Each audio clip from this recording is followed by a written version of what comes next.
Many kids grew up watching the same thing. Unlike me, I was a little bit different. I dibbled and dabbled with Nickelodeon, Cartoon Network, even PBS Kids. But there was still one thing that I was missing: Disney.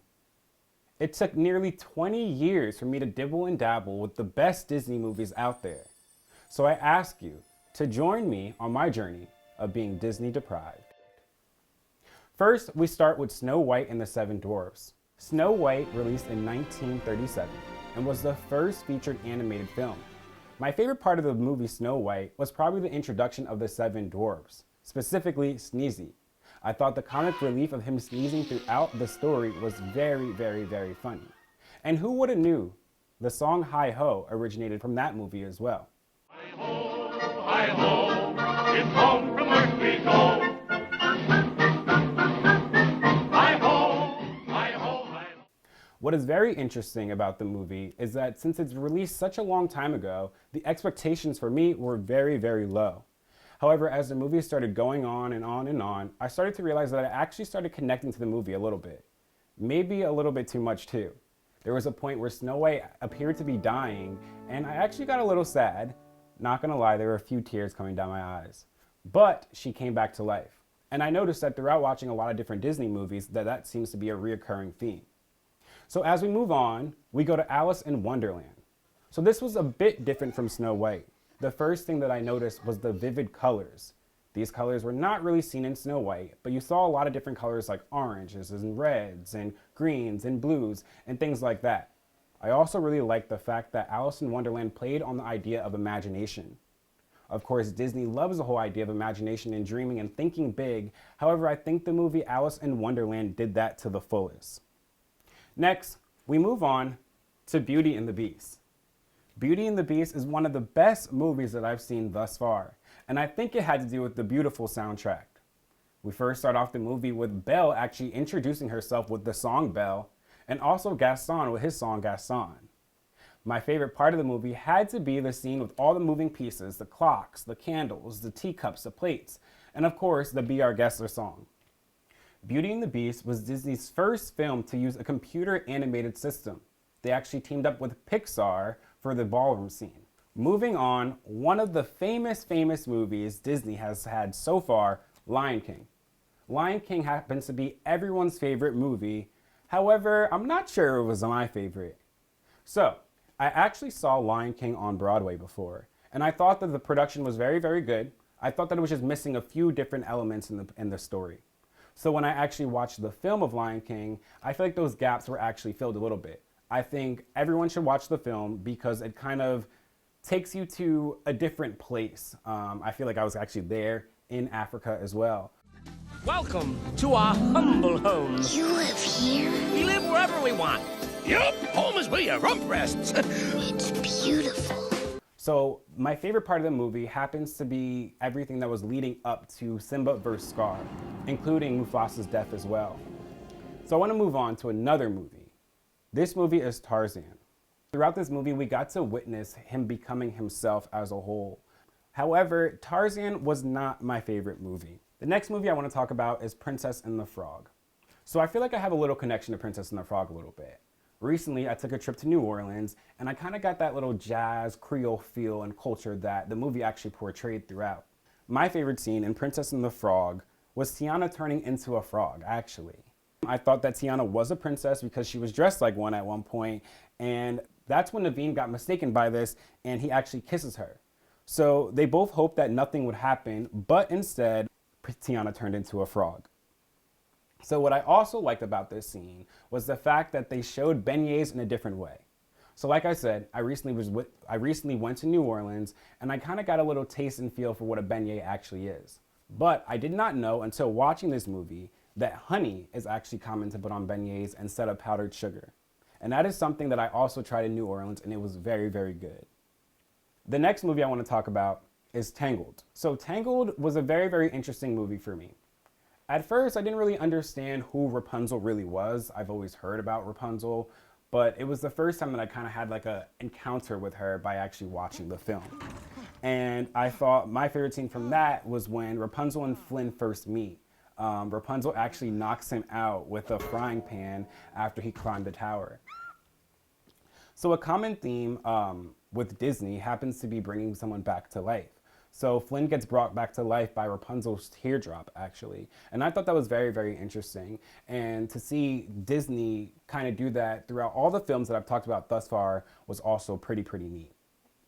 So I'm gonna move on to a story that's a little more cold, but I don't mean cold in that way. The movie Frozen.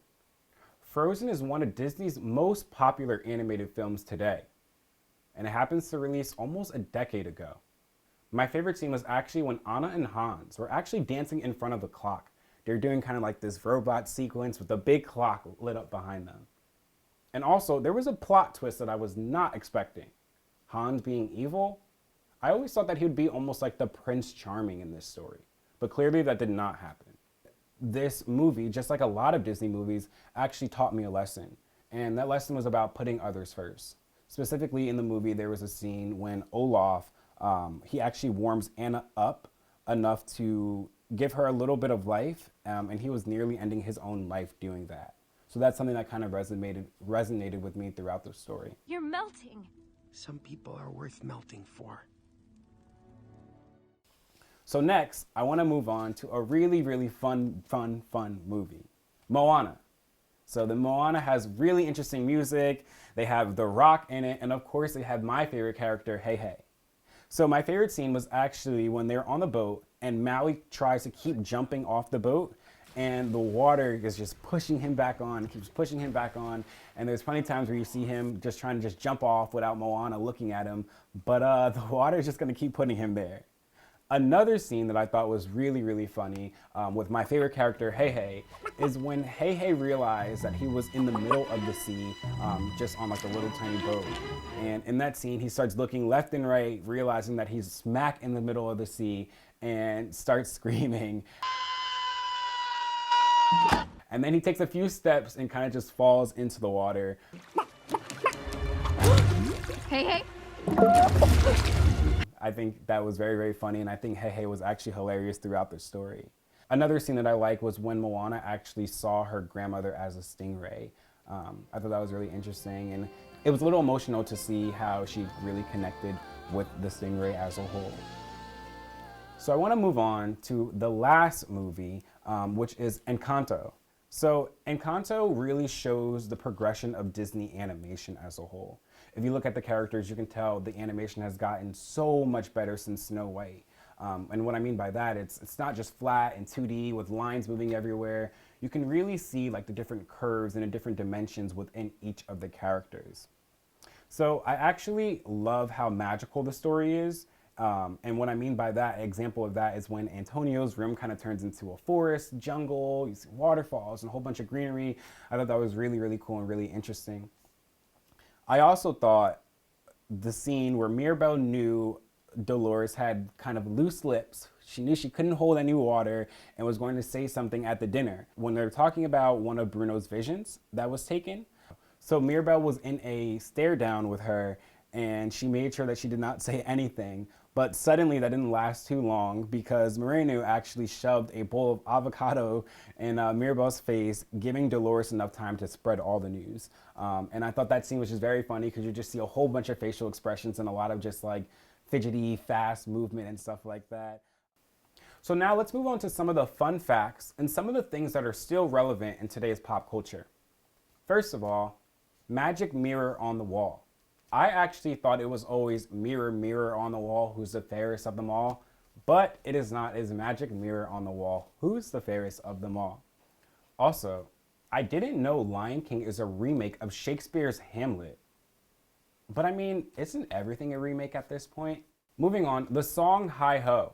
I remember being a first grader, marching down with my friends to recess, with my teacher of course, in a single file line, and we would sing the song Hi Ho, Hi Ho. Until I realized a little while ago that that song actually came from Snow White. And that's still a song that we still sing today. Hi ho, hi ho.